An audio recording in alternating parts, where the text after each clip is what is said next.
بسم اللہ الرحمن الرحیم۔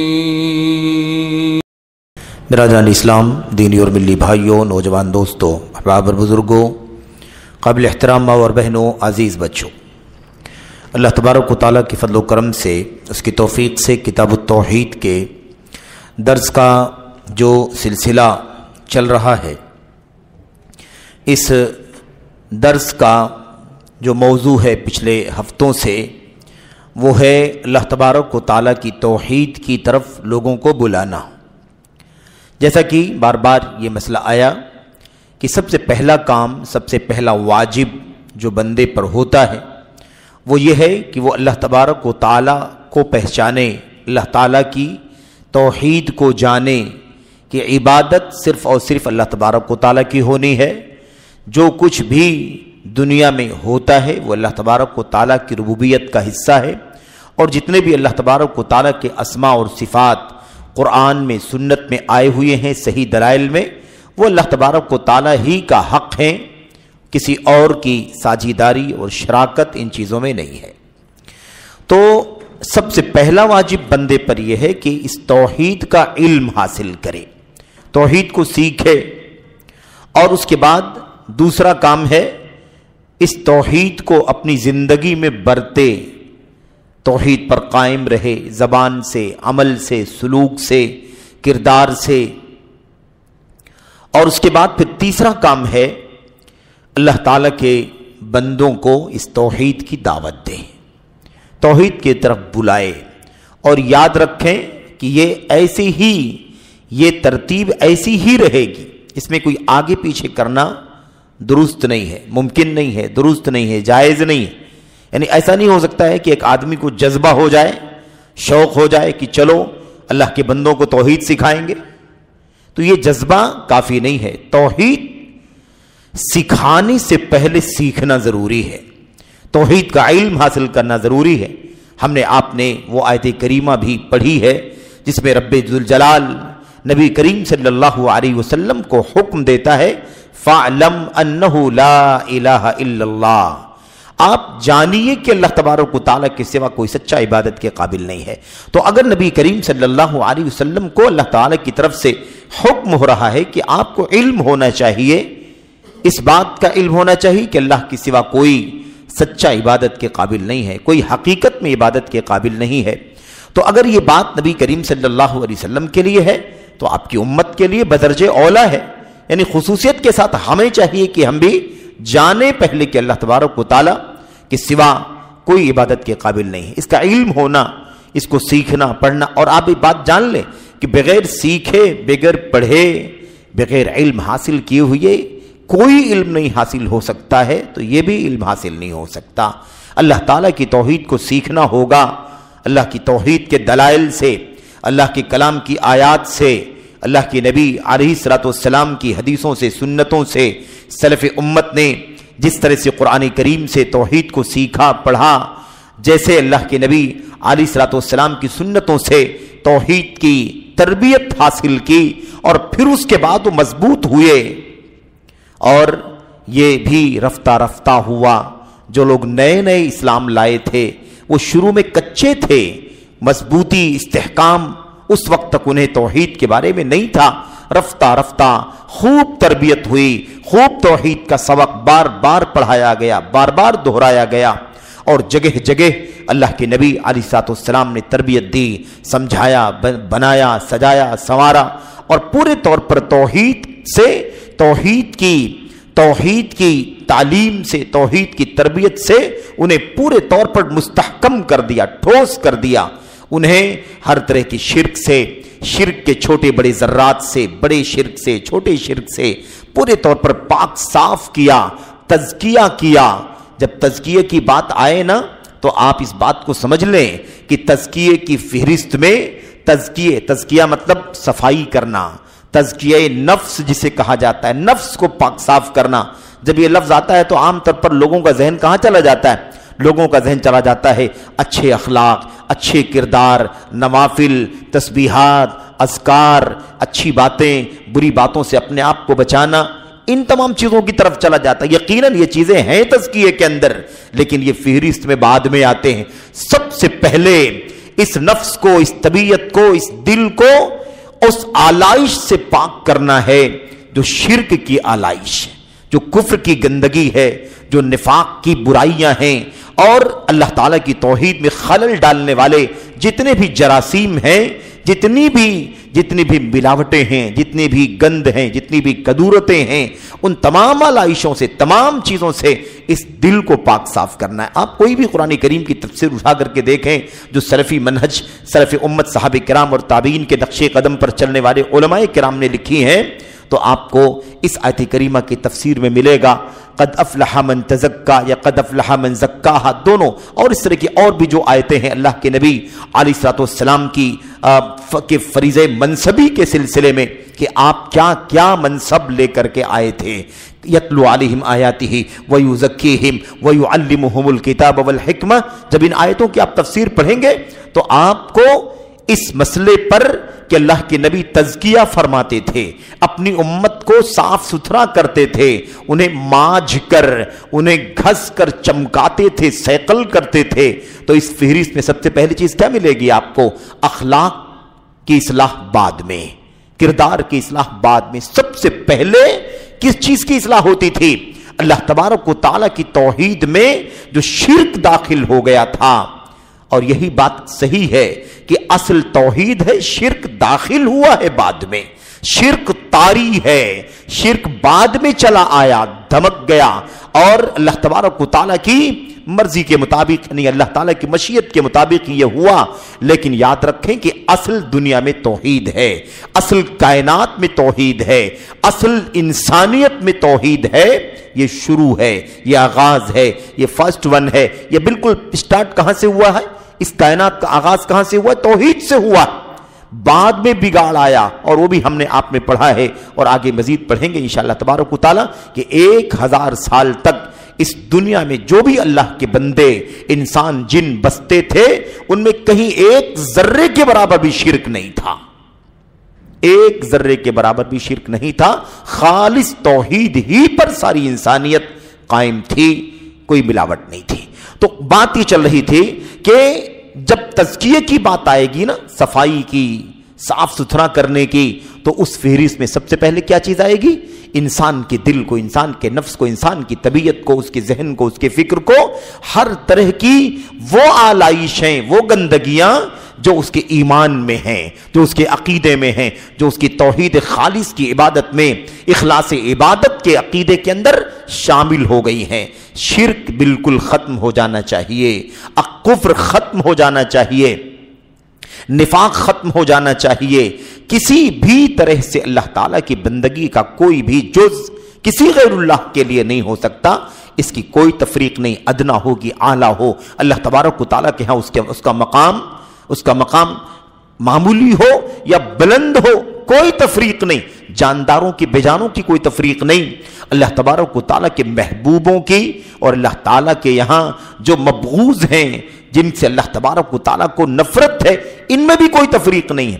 کوئی بھی کسی بھی طرح سے شراکت اللہ تبارک و تعالیٰ کی عبادت میں نہیں ہونی چاہیے. تو یہ سب سے پہلے ہے تزکیے کے اندر. تو اب دیکھیں، کوئی آدمی آئے اچھے اخلاق کے لیے فکر کرے، کوئی آدمی آئے اچھے رویے کے لیے فکر کرے، کوئی آئے اچھے بیہیویئر کے لیے فکر کرے، کوئی آئے اچھی بات چیت، میٹھی گفتگو کی بات کی فکر کرے، ٹھیک ہے.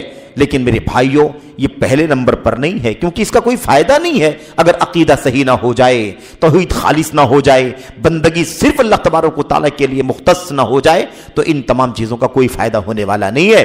بڑے بڑے دان کرنے والے، لوگوں کو کھلانے پلانے والے، مال خرچ کرنے والوں نے بڑی نیکیاں کی اور یہ سمجھا کہ یہ ہماری نجات کے لیے کافی ہے. لیکن شرک اور کفر پر، بدعقیدگی پر، باپ دادوں کے دین دھرم پر مر گئے.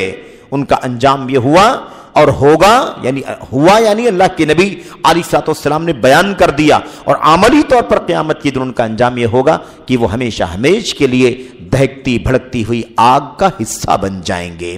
خواہ کوئی ادنا ہو یا اعلیٰ ہو، اور اس سلسلے میں بہت ساری مثالوں کا تذکرہ آپ کے سامنے ہو گیا۔ بہرحال تم عرض یہ کر رہا تھا کہ یہ ترتیب یاد رہے، پہلے علم حاصل کرنا ہے توحید کا، اس کے بعد عمل کرنا ہے، یعنی زندگی میں اس توحید کو برتنا ہے، زبان سے بھی، عمل سے بھی، کردار سے، سلوک سے، آسانی میں بھی، پریشانی میں بھی، مصیبتوں میں بھی، تباہیوں میں بھی اور خوشحالیوں میں بھی۔ یہ نہیں کہ حالات اچھے ہیں تو بہت توحید توحید ایک اللہ کی بات، اور مشکلات آ گئیں تو نہ جانے کون کون سے در کے ہم نے چکر لگانے شروع کر دیے۔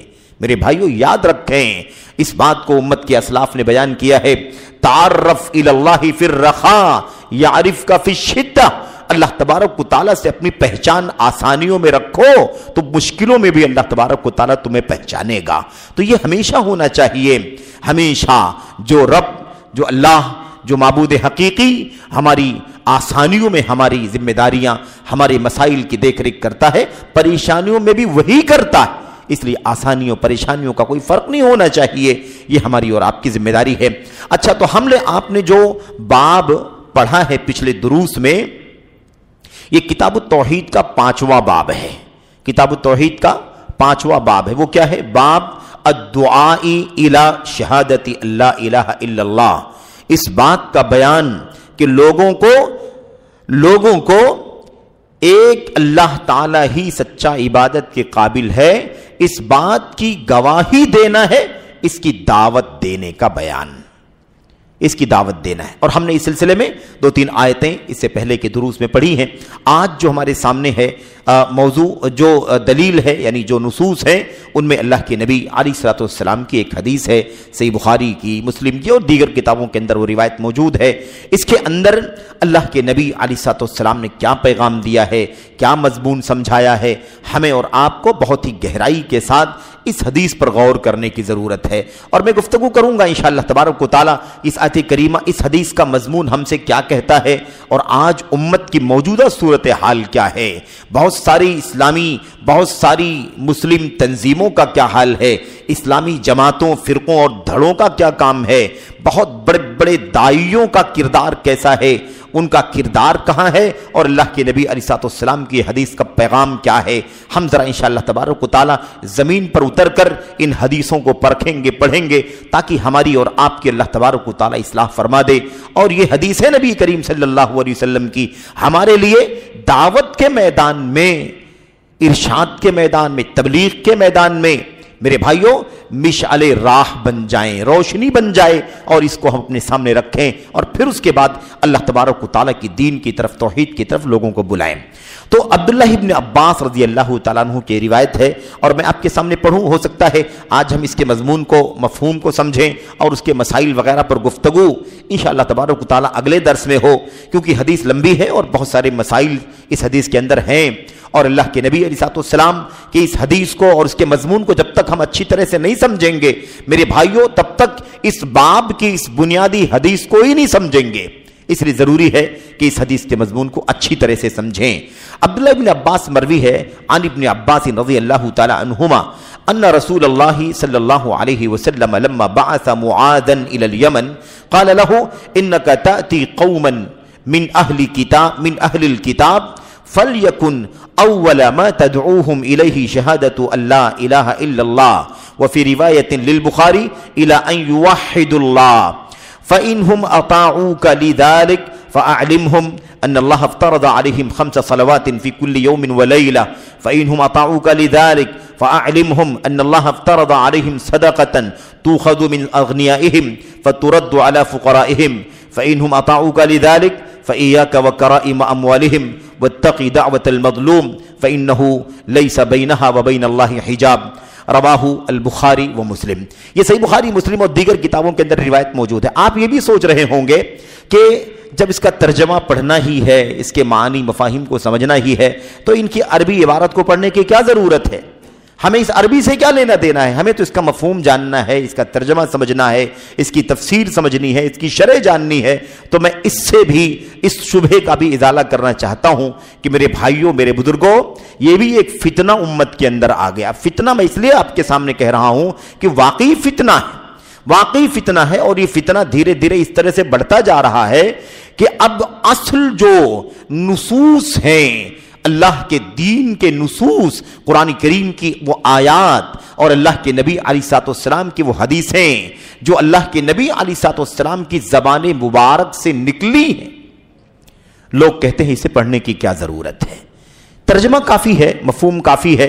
اس لیے آپ دیکھیں گے بہت سارے لوگ دعوت کا کام کرنے والے کبھی عربی عبارت نہیں پڑھتے، عربی عبارت نہیں پڑھتے، اور یہ میں حدیث کی بات کر رہا ہوں، قرآن کریم کی آیتیں بھی نہیں پڑھتے، آیتیں نہیں پڑھتے، کہتے قرآن کریم کی ایک آیت کریمہ کا مفہوم ہے، اللہ کے نبی علیہ الصلوۃ والسلام کی ایک حدیث کا مفہوم ہے، یا حدیث شریف کا مفہوم ہے۔ میرے بھائیوں، اللہ کے کلام کی آیتوں کا پڑھنا، نبی کریم صلی اللہ علیہ وسلم کی حدیثوں کا پڑھنا، یہ عین دین و ایمان ہے، اور اگر ہم اس سے دستبردار ہوئے تو پھر سمجھ لیجئے کہ اس کی حیثیت وہی باقی بچے گی جیسے جغرافی اور سائنس کی کتابوں کی اہمیت ہوتی ہے بس۔ اس لیے کہ ہم بہت بنیادی طور پر اس مسئلے کو سمجھ لیں کہ یہ فتنہ بنتا جا رہا ہے، حدیثوں کو چھونے کی ضرورت نہیں ہے۔ ترجمہ، اب امت کے عوام کو اللہ کے الفاظ نہ سنائے جائیں، امت کے عوام کو نبی کریم صلی اللہ علیہ وسلم کی حدیثوں کے الفاظ نہ پڑھ کر کے سنائے جائیں، صرف ہم اپنی اور آپ اپنی اور فلاں زبان والا اپنی زبان میں اس کے ترجمے کو بتانے پر اکتفا کرے، تو بھلا بتائیے کہ اس تلاوت کا کیا معنی ہوگا جو نبی محترم صلی اللہ علیہ وسلم کا فریضہ منصبی تھا۔ آپ جانتے ہیں نا، ابھی وہ آیت کریمہ پڑھی گئی، یتلو علیہم آیاتہ ویزکیہم ویعلمہم الکتاب والحکمہ۔ ہمارا نبی آیا ہے، وہ نبی بہت ساری ذمہ داریاں ہیں اس کے سر پر، وہ ساری ذمہ داریاں ادا کرے گا ہمارا پیغمبر، ہمارے نبی محمد الرسول اللہ صلی اللہ علیہ وسلم نے یہ ساری ذمہ داریاں ادا کی ہیں۔ اس میں سے پہلا لفظ کیا معلوم آپ کو؟ یتلو علیہم آیاتہ، یتلو علیہم آیاتہ، وہ اللہ کے کلام کی آیتوں کی تلاوت کرے گا، پڑھ کر کے سنائے گا۔ اس کا معنی مفہوم بعد میں آ رہا ہے، وَيُعَلِّمُهُمُ الْكِتَابَ وَالْحِكْمَةَ، کتاب کی تعلیم دے گا، کتاب سکھائے گا، حکمت کی تعلیم دے گا، حکمت سکھائے گا، یعنی قرآن و سنت کا معنی مفہوم، اس کی تشریح بیان تو بعد میں کرے گا، لیکن پہلے تو پڑھ کر کے سنائے گا، تلاوت کرے گا۔ پتہ یہ چلا کہ اللہ کے کلام کی آیتوں کی تلاوت، لفظی تلاوت کرنا بھی مطلوب ہے، اور نبی کریم صلی اللہ علیہ وسلم اپنی حدیثوں کے الفاظ جو بیان کر کے گئے ہیں، میری بھائیوں، میرے بزرگوں، آج دنیا نہ جانے کس کس کے اسٹیٹمنٹ کو باقاعدہ ورڈ ٹو ورڈ بیان کرتی ہے، ایک ایک نقطہ بیان کرتی، نوٹڈ ہے، انورٹڈ کاما میں لکھ کر کے فلاں کا ایک اسٹیٹمنٹ، فلاں کا بیان، فلاں کا بیان، فلاں کی عبارت باقاعدہ لوگ لکھتے اور بیان کرتے ہیں۔ لوگوں کی، انسانوں کی اہمیت اتنی زیادہ ہے، اور ہمارے اور آپ کے نبی محمد الرسول اللہ صلی اللہ علیہ وسلم کی زبان مبارک سے نکلے ہوئے الفاظ کو ہم پڑھنا بھی گوارا نہیں کرتے، کہتے کیا ضرورت ہے اللہ کے نبی کی حدیثوں کے الفاظ کو پڑھنے کی، اس میں وقت جاتا ہے، یا پھر کیا فائدہ پڑھنے کا جب ہم سمجھتے نہیں ہیں، جو اس کا معنی مفہوم ہے اسے بتا دیا جائے کافی ہے۔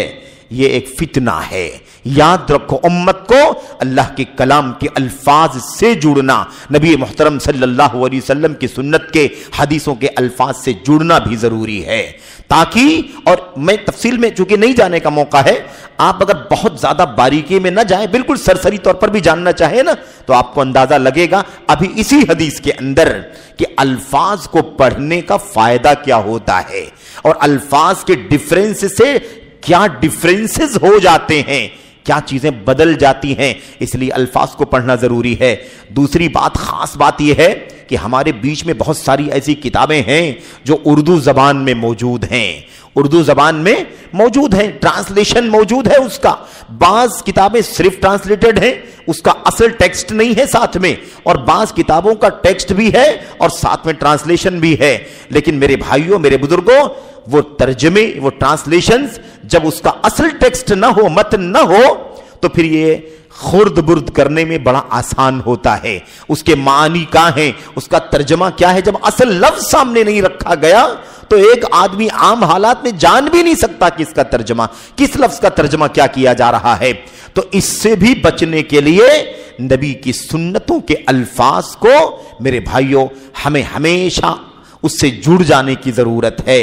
کبھی بھی آپ مت تلاش کریں اصل الفاظ تلاش کریں۔ حضرت امام مسلم رحمت اللہ علیہ کا یہ امتیاز ہے خاص طور پر کہ وہ الفاظ حدیث کا بڑا اہتمام کیا کرتے تھے۔ اگر کسی حدیث کو روایت کرنے والے دو راوی ہیں روایت کرنے والے، اور ایک نے حدیث کو بیان کرتے ہوئے یہ لفظ استعمال کیا ہے جبکہ دوسرے نے بیان کرتے ہوئے اسی سے ملتا جلتا دوسرا لفظ استعمال کیا ہے، اس کے معنی میں کوئی فرق بھی نہیں ہے بہت زیادہ، کبھی فرق ہوتا ہے کبھی نہیں بھی ہوتا ہے، کبھی لفظی فرق ہوتا ہے معنوی فرق نہیں ہوتا ہے، تب بھی امام مسلم رحمت اللہ علیہ اس کو باقاعدہ بیان کرتے ہیں، فلاں نے یہ لفظ استعمال کیا، اس کے ساتھی نے یہ لفظ استعمال کیا، تاکہ اگر محدث کو پتہ لگانا ہو کہ الفاظ کون کون سے استعمال ہوئے، جتنے الفاظ استعمال ہوئے ہیں اتنے معنی نکلتے ہیں، اور وہ الفاظ میرے بھائیو ہمارے لیے بہت بنیادی حیثیت رکھتے ہیں، وہ دین کا ٹیکسٹ ہے، دین کا متن ہے، وہ تشریحات، تفسیریں، ترجمے اور اس پر مزید جو خدمات کی جاتی ہیں وہ تو بعد کی بات ہے۔ اصل دین کیا ہے؟ اللہ تبارک و تعالیٰ کا کلام اور نبی محترم صلی اللہ علیہ وسلم کی حدیثیں اور آپ کی سنتیں، آپ کے الفاظ۔ یہ دیکھیے، آئیے سرسری طور پر یہ بات آ گئی، تو اس لیے میں نے آپ کے سامنے عبارت پڑھی تاکہ یہ عبارتیں بھی ہم اس سے وابستہ رہیں، اس سے جڑیں اور سمجھیں کہ حدیثوں کے الفاظ کو، صحابہ کرام کے اقوال کے الفاظ کو، فرمودات کے الفاظ کو، آثار کو ہمیں عربی زبان میں پڑھنا، اس سے وابستہ رہنا، اس سے جڑنا، یہ ہماری بنیادی ذمہ داریوں میں شامل رہے۔ ابن عباس رضی اللہ تعالیٰ عنہما بیان فرماتے ہیں ان رسول اللہ صلی اللہ علیہ وسلم لما بعث معاذا الى الیمن، کہ نبی کریم صلی اللہ علیہ وسلم نے جب معاذ بن جبل رضی اللہ تعالیٰ عنہ کو یمن کی طرف بھیجا، یعنی یمن کی طرف بھیجنے کا وقت آیا اور آپ نے معاذ بن جبل سے کہا کہ معاذ تمہیں یمن جانا ہے۔ جب وہ وقت آیا بھیجنے کا تو اللہ کے نبی علیہ الصلوۃ والسلام نے ان سے کہا، یمن کیا ہے؟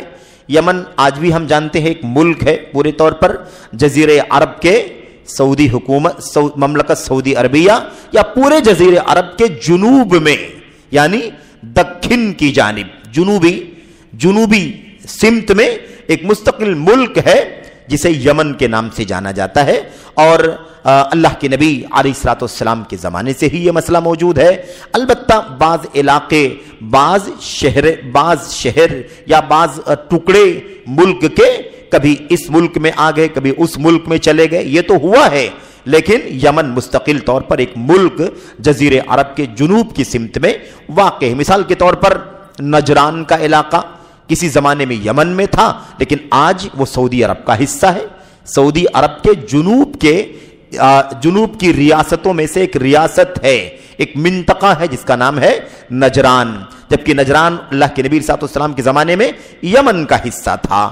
تو یہ تو خیر ملکوں کی تقسیم میں کبھی ادھر ادھر ہوتا رہتا ہے، جزیرے عرب جب متحد ہوا تو پھر اس کی شکل بدل گئی، لیکن یمن کی طرف نبی کریم صلی اللہ علیہ وسلم نے بھیجا۔ کس لیے بھیجا تھا؟ کیا حیثیت تھی معاذ بن جبل رضی اللہ تعالیٰ عنہ کی؟ تو اس حدیث کی تفسیر میں آپ کو ملے گا قاضیاً و والیاً و معلماً و داعیاً، چار الفاظ آپ کو خاص طور پر ملیں گے کہ معاذ بن جبل رضی اللہ تعالیٰ عنہ کو اللہ کے نبی نے یمن بھیجا تھا۔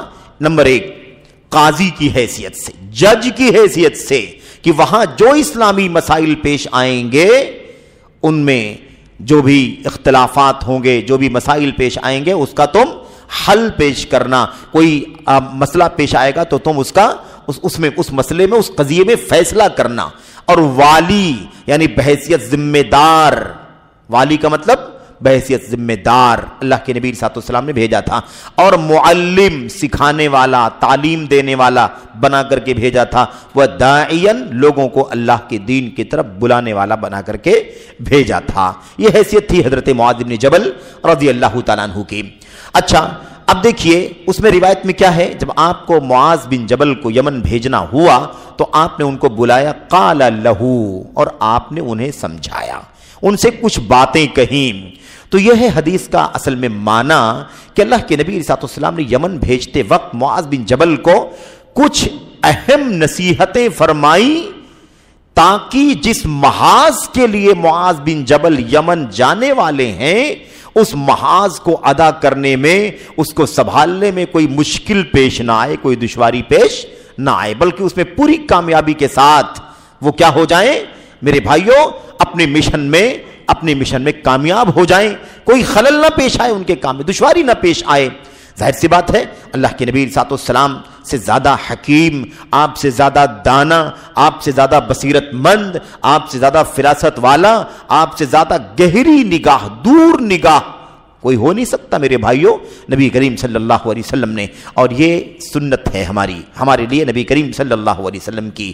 ہمارے بڑے بھی جب کسی طالب علم کو، کسی عالم کو کہیں بھیجیں، کسی دعوت، تعلیم، تربیت، درس، خطاب وغیرہ کے لیے، تو ضروری ہے کہ وہاں کے حالات، وہاں کی سچویشن، وہاں کے مخاطبین، وہاں کے سامنے بیٹھنے والے عوام یا اسٹوڈنٹس جو بھی ہیں وہ کس ٹائپ کے ہوں گے، پڑھے لکھے ہوں گے یا نہ ان پڑھ ہوں گے، یا کس عقیدے کے ہوں گے، کس دھرم کے ہوں گے، مسلمان ہیں تو کس فرقے اور کس طبقے سے تعلق رکھنے والے ہوں گے، اور اگر غیر مسلم بھی ہیں تو وہ کون کون سے طبقے سے تعلق رکھیں گے، وہاں کے لوگوں کا مزاج کیا ہے، کلچر کیا ہے، یہ ساری چیزیں اچھی طرح سے بتا کر کے رہنمائی کر کے ہی بھیجنا چاہیے۔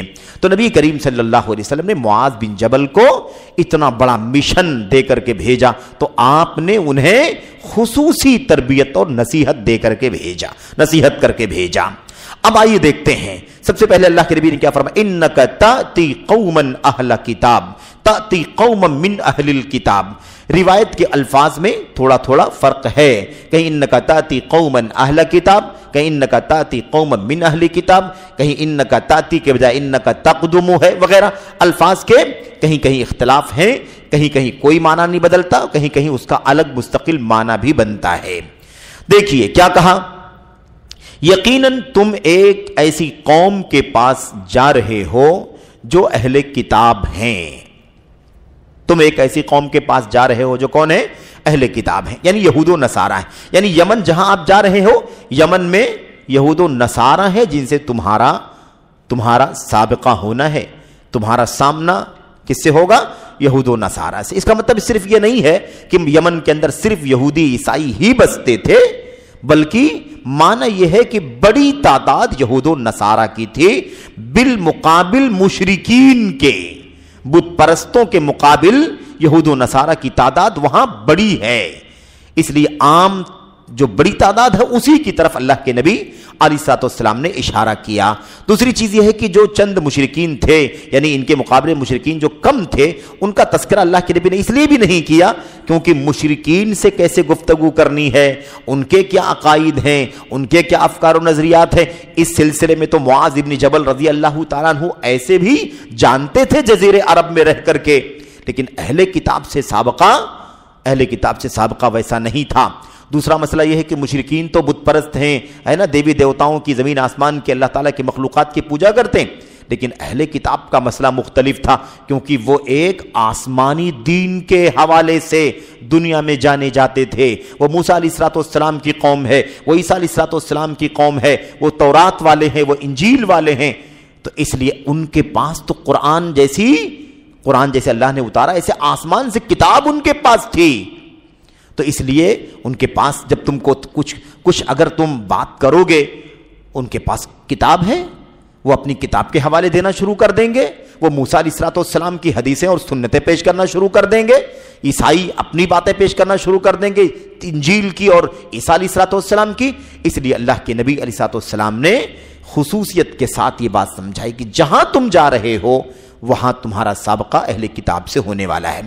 اب ان اہل کتاب اور یاد رکھیں جتنے بھی کتاب والے آسمان سے اترنے والی کتابیں ہیں، ساری کتابوں میں توحید خالص کی دعوت مشترک ہے، تورات میں، انجیل میں، زبور میں، صحف ابراہیم، صحف موسیٰ، اور بعض روایتوں سے پتہ چلتا ہے کہ اللہ کے نبی اللہ تبارک و تعالیٰ نے رسول جو بھیجے ان کی تعداد 313 ہے، اور انبیاء علیہ الصلوۃ والسلام جو بھیجے گئے ان کی تعداد 1,24,000 ہے۔ یہ بعض روایتوں میں آیا ہوا ہے، اس کے حکم کے سلسلے میں علماء کا اختلاف ہے، لیکن بہرحال اس سے استیناس یعنی کیا مطلب، اس سے ایک قریب ترین چیز کا ہمیں ایک اندازہ ہو سکتا ہے، جیسا کہ علامہ البانی رحمۃ اللہ علیہ وغیرہ نے اپنی کتاب صحیحہ میں بھی اس کے بعض الفاظ کو نقل کیا ہے۔ تو 313، اب جو علماء کہتے ہیں کہ رسول انہیں کہتے ہیں جنہیں اللہ تعالیٰ نے مستقل شریعت سے نوازا ہو، مستقل شریعت دی ہو، یہ کتاب ہے لے جائیے اس قوم کے لوگوں کو سمجھائیے، یہ کتاب ہے یہ فلاں قوم کو سمجھائیے، یہ کتاب ہے لے جائیے فلاں قوم کو سمجھائیے۔ اس اعتبار سے اگر اللہ تبارک و تعالیٰ نے ان 4 کتابوں کے علاوہ جن کا ذکر قرآن کریم میں سنت میں آیا ہوا ہے، ان کے علاوہ جو کتابیں اتاری ہیں، ان کتابوں میں اللہ تعالیٰ کی توحید خالص طور پر بتلائی گئی ہے۔ کسی بھی نبی کی کوئی بھی شریعت ہو، احکام و مسائل تو مختلف ہو سکتے ہیں اور تھے، حلال ہے حرام ہے، کسی کے یہاں کچھ حلال، کسی کے یہاں کچھ حلال، کسی کے یہاں کچھ حرام، کسی کے یہاں کچھ حرام، کسی کے یہاں نماز کا طریقہ الگ، کسی کے یہاں نکاح کا طریقہ الگ، کسی کے یہاں کوئی ہے نا، یہ سارے مسائل الگ تھلگ ہیں الگ الگ ساری شریعتوں میں، لیکن توحید سب کے ہاں مشترک ہے۔ کسی نبی نے، کسی رسول نے ایسا نہیں ہے کہ توحید خالص کے علاوہ کسی اور چیز کی دعوت دیا ہو۔ سب کے ہاں اے لوگو اللہ تبارک و تعالیٰ کے سوا تمہارا کوئی سچا معبود نہیں، اس لیے تم صرف اسی کی عبادت کرو، اس کی عبادت میں کسی کو ساجی اور شریک نہ بناؤ۔ تو یہ بات تو طے ہے اپنی جگہ پر، لیکن وہ اہل کتاب جن کے پاس تم جا رہے ہو، معاذ بن جبل، یہ تو سب شرک کرنے لگے۔ اہل کتاب ضرور ہیں، لیکن حضرت موسیٰ علیہ السلام کی کتاب تورات میں جو توحید کی دعوت ہے اسے چھوڑ دیا، عیسیٰ علیہ السلام کی کتاب انجیل میں جو توحید کی دعوت ہے اسے ان لوگوں نے چھوڑ دیا۔ یہ دیکھو ان لوگوں نے فلاں کو اللہ کا بیٹا بنا لیا، اور عیسائیوں نے حضرت عیسیٰ کو اللہ کا بیٹا بنا لیا، وہ عزیر کو اللہ کا بیٹا اور یہ عیسیٰ علیہ السلام کو اللہ کا بیٹا، شرک کرنے لگے۔ اس لیے ان لوگوں کو اس بات کا غرہ بہت ہے کہ ہم بھی آسمانی دین والے ہیں۔ قرآن کی امت، نبی محمد کی امت کہنے والوں، تم ہی صرف آسمانی کتاب کی امت نہیں ہو، ہم بھی آسمانی کتاب والے ہیں، ہمارے پاس بھی نبی تھے۔ ایسا یہ ہے معاملہ، یہ تم سے اس طرح سے پیش آ سکتے ہیں، اس لیے تم سب سے پہلے انہیں جس بات کی دعوت دینا، وہ اسی بات کی دعوت ہونی چاہیے کہ وہ ایک اللہ ہی سچا عبادت کے قابل ہے، اس کی گواہی دیں۔ اور گواہی دینے کی بات ہم پڑھ چکے ہیں۔ لا الہ الا اللہ کی گواہی کا مطلب کیا ہوتا ہے؟ زبان سے کہنا، دل سے یقین کرنا اور عمل کر کے دکھانا، یہ ہے گواہی کا مطلب، یہ ہے گواہی کا مطلب۔ بہرحال تو سب سے پہلے کیا فرمایا؟ انک تأتی قوما من اہل الکتاب، آپ اہل کتاب کے کچھ لوگوں کے پاس آئیں گے، فلیکن، تو ہونا چاہیے، اول ما تدعوہم الیہ، جس بات کی تم انہیں دعوت دو گے اس میں سب سے پہلی بات وہ کیا ہے؟ شہادت اللہ الہ الا اللہ، اس بات کی گواہی دیں کہ اللہ کے سوا کوئی سچا معبود نہیں ہے۔ اب مشرک ہیں، یہ بھی اہل کتاب ہیں لیکن مشرک ہیں، ان کو سب سے پہلے کس بات کی دعوت دینی ہے؟ اگر یہ توحید پرست ہوتے، صحیح ایمان و عقیدے والے ہوتے، تو پھر ان کو توحید کی دعوت کی کہاں ضرورت تھی؟ توحید والے پہلے سے ہیں وہ، اب دوسری جو کمیاں خامیاں ہیں اس کی اصلاح کا کام کیا جاتا۔ بھئی نماز میں کوتاہی ہے، نماز نہیں پڑھتے ہیں، روزہ نہیں رکھتے ہیں، زکوٰۃ نہیں دیتے ہیں، ظلم کرتے ہیں، زیادتی کرتے ہیں وغیرہ، اس کو سکھایا پڑھایا جاتا۔ لیکن ان کے یہاں سب سے پہلا فساد کیا ہے؟ عقیدے کا۔ اس لیے سب سے پہلی دعوت کس کی دی جائے گی؟ اس بات کی گواہی دیں کہ اللہ کے سوا کوئی سچا عبادت کے قابل نہیں ہے۔ نماز کی دعوت دیں گے؟ نہیں، بعد میں دیں گے۔ جب یہ گواہی دے دیں گے، یہ دعوت مان لیں گے کہ ہاں ہم مانتے ہیں کہ اللہ کے سوا کوئی سچا عبادت کے قابل نہیں ہے، زبان سے کہہ رہے ہیں، دل سے یقین کر رہے ہیں اور طے کر رہے ہیں کہ عمل بھی کریں گے، تو اب آپ ان کو بتائیے کہ دن رات میں مسلمان ہونے کے بعد 5 ٹائم کی نماز بھی فرض ہے۔ لیکن اگر یہ عقیدہ، یہ کلمہ توحید کی گواہی صحیح معنوں میں نہیں دیتے ہیں تو پھر نماز کی بات کہنے کا کوئی فائدہ ہی نہیں، نماز کی دعوت دینے کا کوئی فائدہ نہیں۔ کیوں؟ اگر وہ نماز پڑھے، محنت مشقت کرے، لیکن اس کی موت ہو جائے بغیر توحید خالص کے، تو اس کی نماز کی عبادت اسے کل قیامت کے دن کوئی فائدہ نہیں دے گی۔ اس لیے پہلے دعوت کس کی دینی ہے؟ اللہ کی توحید کی دعوت. اب یہیں پر ساری مسلم تنظیموں، مسلم فرقوں، اسلامی دھڑوں اور بڑی بڑی دعوتی میرے بھائیوں دعوتی کام اور تبلیغ کے کام کرنے کے دعوے داروں اور بہت ساری شخصیات جو عالمی سطح پر دعوت کے نام پر جانی جاتی ہے، ان سب کو ہم پرکھ سکتے ہیں دو پہلو سے. ایک پہلو ہے کہ کیا وہ توحید کی دعوت دیتے بھی ہیں کہ نہیں دیتے ہیں، اور دوسرا پہلو ہے اگر توحید کی دعوت دیتے ہیں تو کیا وہ پہلے دیتے ہیں یا بعد میں دیتے ہیں، اسے وہ ترجیحی طور پر سب سے پہلے رکھتے ہیں پرائیورٹی میں، یا پھر بعد میں سمجھتے ہیں اور کہتے ہیں کہ ابھی نماز سکھاؤ، ابھی روزہ سکھاؤ، ابھی تلاوت کے قریب لاؤ، ابھی سچ بولنے کی تعلیم دو، ابھی یہ ساری چیزیں بتلاؤ ان کو،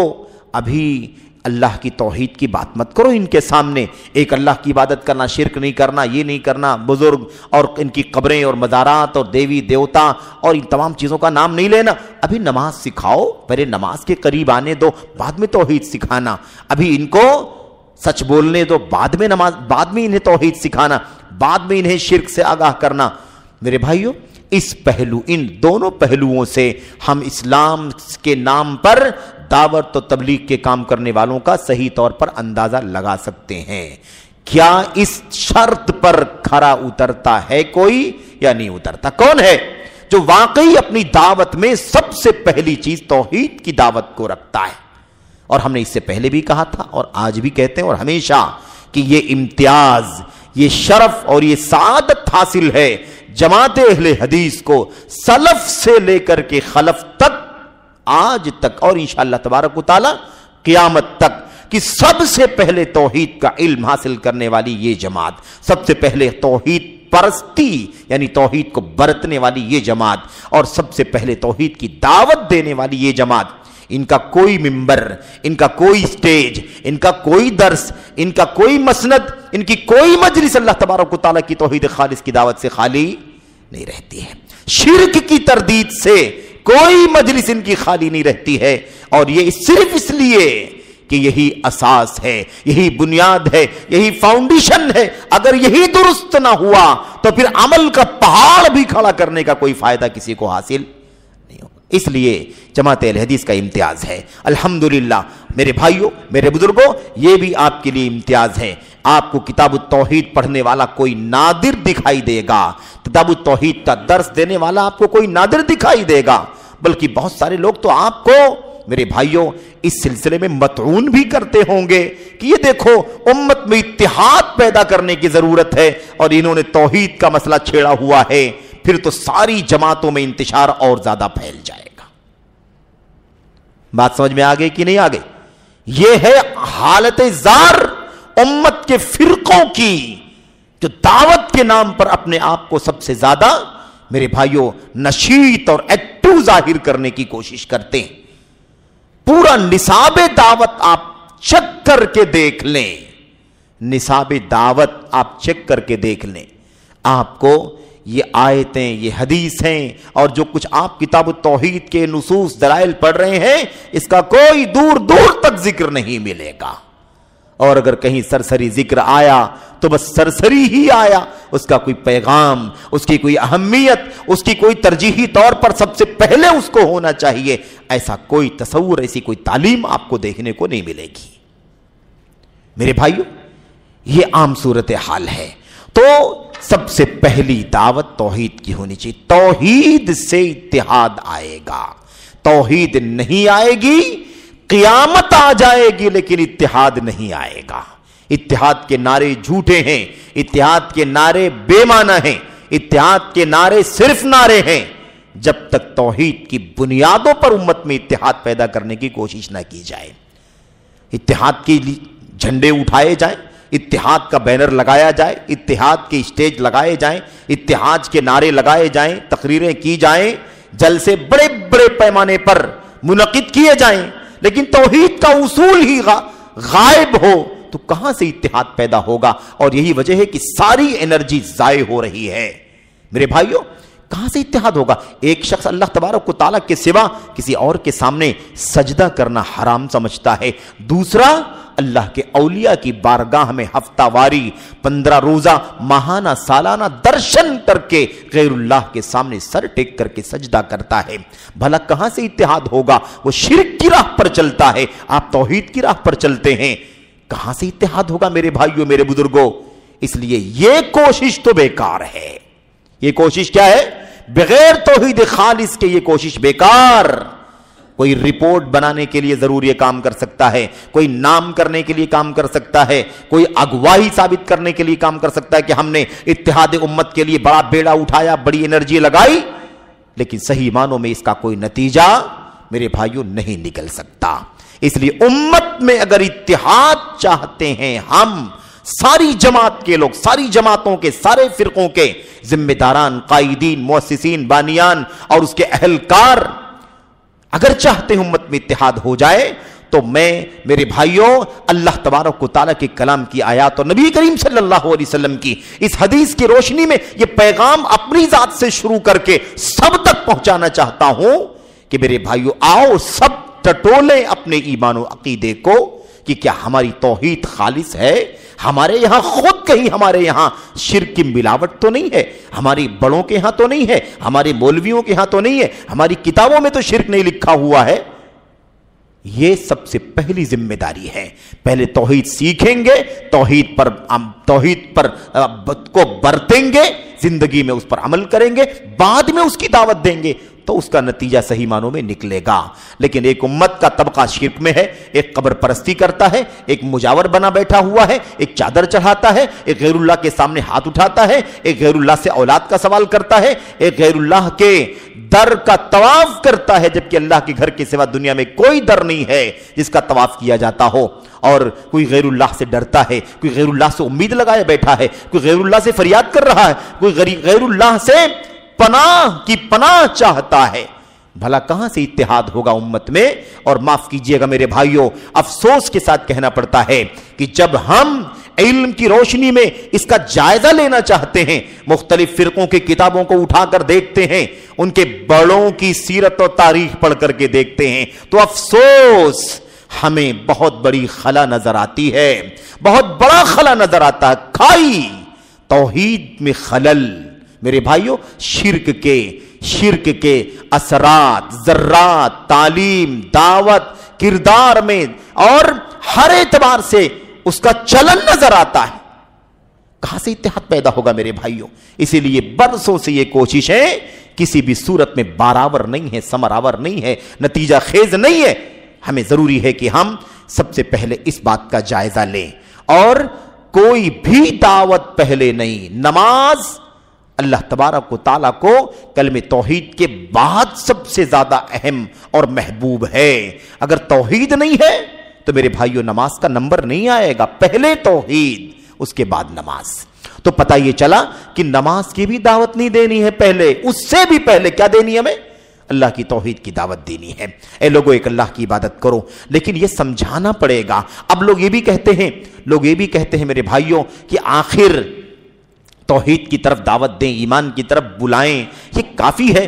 کیا ضرورت ہے یہ کہنے کی کہ شرک نہ کرو، غیر اللہ کا سجدہ نہ کرو، غیر اللہ کا رکوع نہ کرو، ان کے دربار پر جا کر کے پھول نہ چڑھاؤ، چادر نہ چڑھاؤ، قبروں کی مجاوری نہ کرو، ان سے فریاد نہ کرو؟ یہ سب بتانے کی کیا ضرورت؟ میرے بھائیوں میرے بزرگوں، یہی تو مشکل ہے۔ یہ سارے کلمہ پڑھنے والے مسلمان مطمئن ہیں کہ ہم نے کلمہ پڑھا ہوا ہے، اور کلمہ پڑھنے کے ساتھ قبروں کا درشن بھی کرتے ہیں، سجدے بھی غیر اللہ کے، رکوع بھی غیر اللہ کا، قیام بھی غیر اللہ کے لیے ادب کے ساتھ، دعا بھی غیر اللہ سے، فریاد بھی، استغاثہ بھی، استعانت بھی، استعاذہ بھی، خوف بھی، خشیت بھی، امید بھی، اور ایسے ہی میرے بھائیوں تمام کی تمام عبادات کے مراسم سب کے سب غیر اللہ کے لیے کیے جا رہے ہیں۔ تو کلمہ بھی پڑھا جا رہا ہے اور شرک کے کام بھی کیے جا رہے ہیں۔ اس لیے ضروری ہے بتانا کہ جب آپ کلمہ توحید پڑھتے ہیں، آؤ پڑھ لیں لا الہ الا اللہ، شہادت اللہ الہ الا اللہ، اس بات کی دعوت دینا ہے ہمیں کہ گواہی دو، تو ہمیں یہ بتلانا ضروری ہوگا کہ گواہی کے بعد اب ہمارا ایمان عقیدہ کیسا ہونا چاہیے، گواہی کا معنی کیا ہوتا ہے، لا سے شروع کر کے الا اللہ پر ختم کرنا ہے، یعنی کیا مطلب؟ اللہ کے سوا کوئی عبادت کے قابل نہیں ہے، کوئی عبادت کے قابل نہیں ہے، اس کی نفی کرنا ضروری ہے، اور اس میں سارے اعلی ادنا سب کو نام بنام کھولنا ضروری ہے۔ ہم کہتے ہیں غیر اللہ کی عبادت نہیں ہونی چاہیے، اسے توحید کی تعلیم نہیں دی گئی ہے، وہ سمجھتا ہے غیر اللہ کی کو شریک نہیں کرنا ہے، لیکن خواجہ اجمیری اس سے مستثنا ہے، عبد القادر جیلانی کی تو بات الگ ہے، اسے سمجھتا ہے، وہ یہ سمجھتا ہے کہ ان کا معاملہ الگ ہے۔ ہمیں بتلانا ہوگا کہ جب ہم کہتے ہیں لا الہ، کوئی نہیں ہے عبادت کے قابل، تو اس میں سارے کے سارے شامل ہوتے ہیں، کوئی بھی اللہ کا بندہ اس میں مستثنا نہیں ہوتا ہے۔ اس لیے کہ یہ بھی بہت بڑا مسئلہ ہے، لوگوں نے بانٹ رکھا، لوگ سمجھتے ہیں کہ حقیر مخلوقات کو پوجنا غلط، لیکن وہ اللہ کے بہت پہنچے ہوئے بندے ہیں تو ان کی بات الگ ہے، سمجھ رہے ہیں نا؟ اس لیے یہ عقیدہ بھی باطل عقیدہ ہے، اور آئے گی بات انشاءاللہ تبارک و تعالی۔ تو سب سے پہلے توحید کی دعوت ہو، التوحید اولا یا دعاۃ الاسلام۔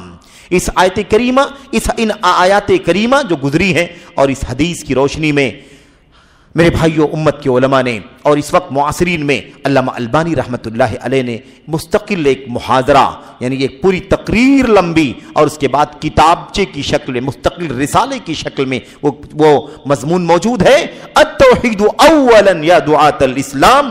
اے اسلام کے داعیوں، اے مبلغین اسلام، اے داعیان اسلام، سب سے پہلے اللہ کی توحید کی دعوت ہونی چاہیے۔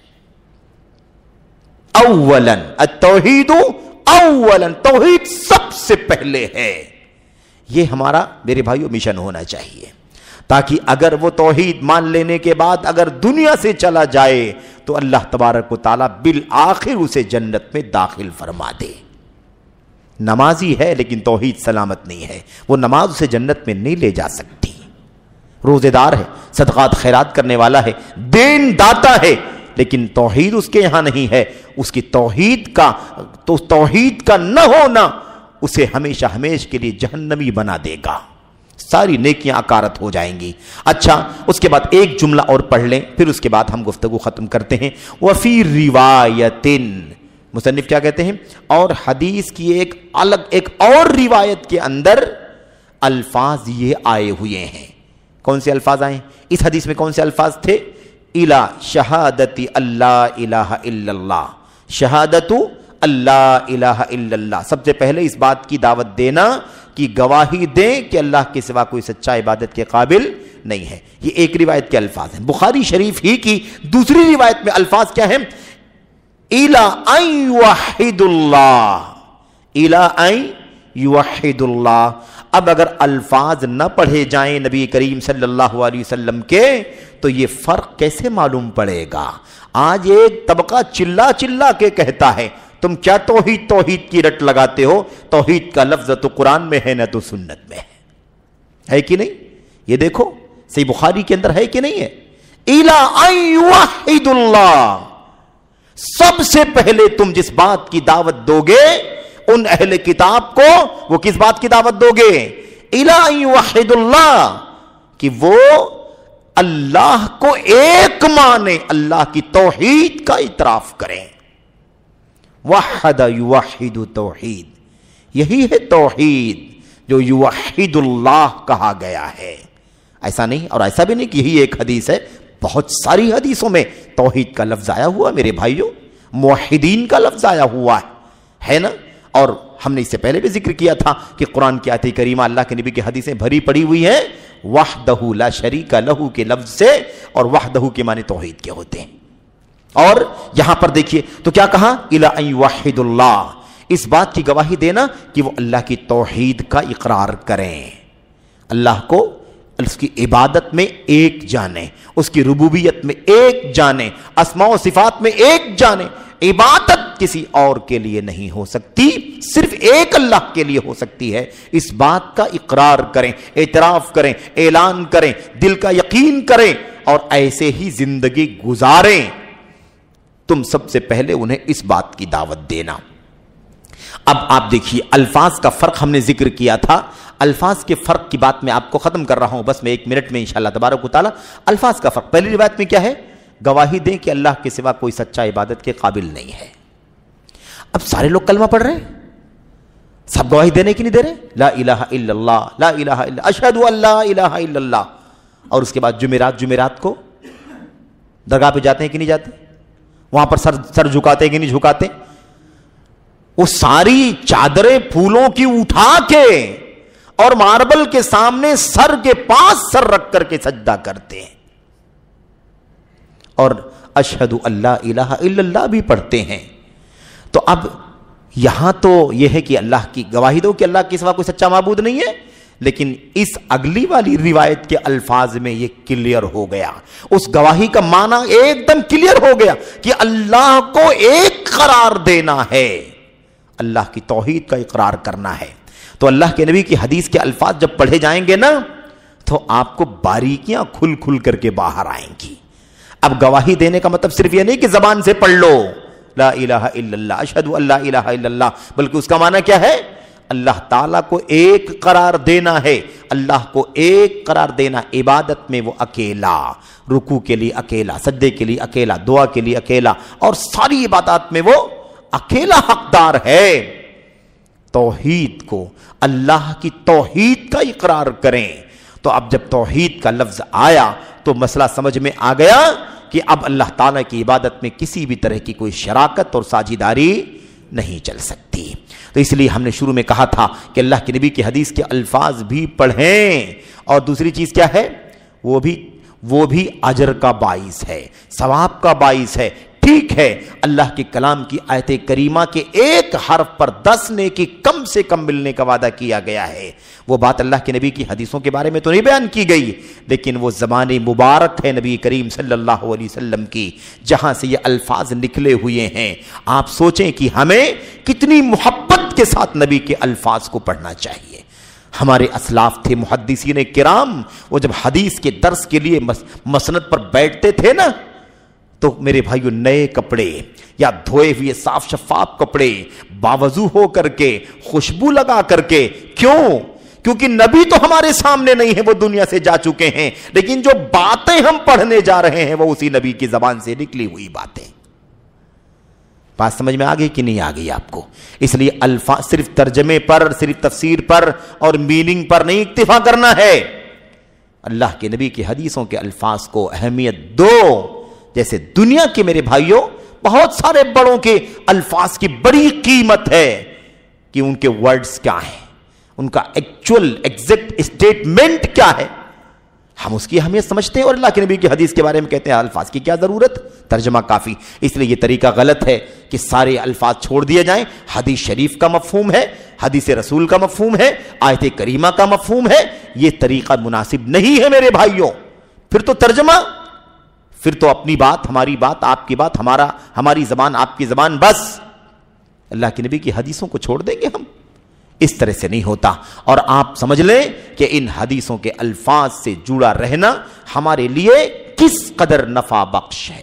ایک مثال آپ کے سامنے ابھی آ گئی, اسی لیے بات بیان کی مصنف نے کہ ایک روایت کے الفاظ یہ ہیں, کیونکہ اس لفظ سے پہلے والے لفظ کا معنی ایک دم واضح ہو جاتا ہے کہ صرف زبان سے اشہد ان لا الہ الا اللہ کہنا کافی نہیں ہے. اللہ تعالیٰ کو اس کی عبادت اور اس کی ربوبیت اور الوہیت میں, اسماء و صفات میں ایک قرار دینا ضروری ہے.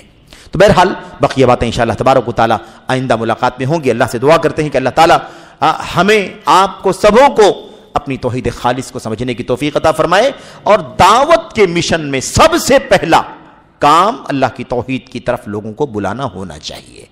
کوئی اور نیکی بھی, کتنی بھی بڑی نیکی ہے, نماز سے بڑی کوئی نیکی نہیں ہے توحید کے بعد, لیکن اس سے بھی دعوت کا کام شروع نہیں کیا جائے گا.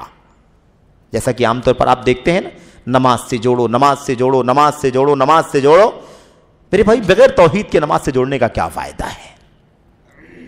تو بہرحال اللہ سے دعا کریں کہ اللہ تبارک و تعالی امت کے خاص و عام کو, فرقوں کو, دھڑوں کو اور ایسی شخصیات کو دعوت کے مشن پر بہت زیادہ ایکٹیو اور نشیط رہنے والے لوگوں کو یہ باریکی، یہ اصول کی میرے بھائیوں توحید کے سلسلے میں اس باریکی کو اللہ تبارک و تعالیٰ سمجھنے کی توفیق عطا فرمائے، اور اسی کی روشنی میں اپنی دعوت و تبلیغ کا مشن آگے بڑھانے کی توفیق عطا فرمائے، آمین رب العالمین۔ وصلی اللہ وسلم وبارک علی نبینا محمد وعلی آلہ وصحبہ اجمعین، والسلام علیکم ورحمۃ اللہ وبرکاتہ۔